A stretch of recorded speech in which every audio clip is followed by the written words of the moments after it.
किताब से पढ़े क्या आप? लेकिन अच्छा है पुराना। देखिए, बहुत बड़ी जिम्मेवारी है इस युवा कंधों पे, मगर मुझे खुशी भी है क्योंकि इस विभाग में काम करने के लिए अपार पोटेंशियल है। और अगर आप देखेंगे तो हमारा जो राज्य है वो 70% आबादी आज भी खेती बाड़ी पे ही निर्भर है। शायद ही ऐसा कोई राज्य होगा जो अपना 70% जो मतलब उसका जीवन यापन हो रहा है वो खेती बाड़ी से ही हो रहा है। तो हमारा प्रयास रहेगा कि मुझे ऐसा क्योंकि महसूस होता है कि बहुत लंबे समय से हम लोगों ने कृषि के क्षेत्र में, पशुपालन के क्षेत्र में और कोऑपरेटिव सहकारिता के क्षेत्र में एक व्यवस्थित व्यवस्था हम लोग किसानों को नहीं दे पाए हैं। चाहे वो कोल्ड स्टोरेज का बात कर लीजिए, FPOs का बात कर लीजिए, प्राइस डेफिनेशन का बात कर लीजिए, उन तमाम चीज़ों में काम करने की ज़रूरत है। और साथ ही साथ हमारे किसान भाई बहनों के लिए जो हम लोगों हाल ही के दिनों में KCC लोन माफ़ी हम लोगों ने योजना लाया था, 2 लाख रुपया तक का माफ़ी, आप देखेंगे तो वो धरातल में सही तरीके से नहीं उतर पाया। और इसमें बैंक का भी बहुत ज़्यादा आप देखेंगे तो कोऑपरेशन बैंक की तरफ से नहीं है। आवश्यकता पड़ेगा तो एक SLBC बैठक भी बुलाई जाएगी वित्त विभाग के साथ समन्वय बनाते हुए, और इन तमाम चीज़ों पे हम लोगों को निष्कर्ष निकालना होगा क्योंकि ये हमारा ही योजना था, हमारी सरकार की योजना था। ऐसी कई सारी चीज़ें हैं। 13 दिसंबर को विभाग के साथ एक बहुत ही विस्तारित बैठक को भी बुलाया गया है और ऐसी चुनौतियों को और हमारा जो 5 इयर्स का जो क्या विज़न होना चाहिए, तमाम चीज़ों में हम लोग चर्चा करेंगे।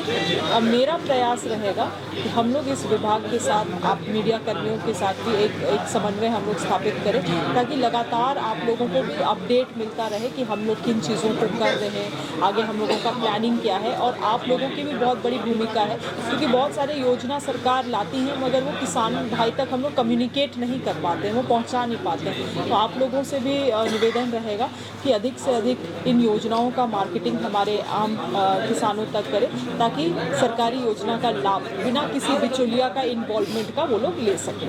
बागवानी भी आपके पास है, बागवानी के क्षेत्र में आम बागवानी अगर आप देखा जाए तो वो कृषि मनरेगा से होता है, हाँ, मगर ठीक है, बहुत सारी चीज़ें तो इंटरलॉक्ड है, तो एक समन्वय तो किसी भी विभाग से स्थापित किया जा ही सकता है। बिल्कुल बिल्कुल। देखिए, जब मैंने इस बात को शुरू में कहा कि हम लोगों ने व्यवस्थित व्यवस्था हम नहीं दे पाए हैं किसानों को, तो यही चीज़ को मैं जोर दे रही हूँ, चाहे वो कोल्ड स्टोरेज हो, सप्लाई चेन हो, इरिगेशन हो।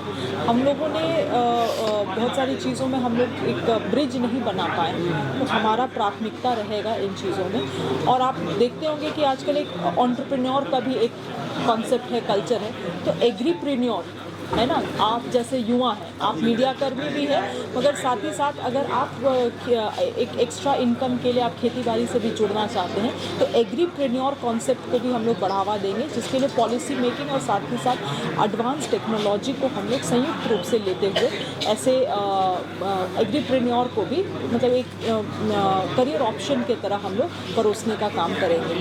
कृषि जो ऋण माफी योजना है उसके बारे में क्या कहेंगे? देखिए, ऋण माफ़ी योजना में 2 लाख जो हम लोगों ने निर्णय लिया, हमारी सरकार ने 2 लाख ऋण माफ़ी, ये बहुत बड़ा निर्णय था, मगर धरातल में उतारने में इसको जो बैंक से उनके तरफ से कोऑपरेशन नहीं मिल रहा है। कई बैंक अच्छे से कर दे रहे हैं, कई बैंक अभी भी ना नकार कर रहे हैं। तो एक समन्वय स्थापित करना होगा बैंक से भी, क्योंकि ये सरकार की योजना है और इसमें साथ ही साथ बैंक ने भी अपना अप्रूवल दिया है, तभी जाके इसको हम लोगों ने लॉन्च किया है। और आज जब इस तरह से ग्राउंड लेवल में किसानों को इशू हो रहा है तो इसके लिए बैंक को भी जिम्मेवारी लेनी पड़ेगी। ठीक है, आज तो फिर पहला दफा आगे जाओ समीक्षा वगैरह बैठक करेंगे, उसके बाद विभाग की और जानकारी 13 को भी 13 को आप लोगों को बुलवा लेंगे खबर करके, है ना।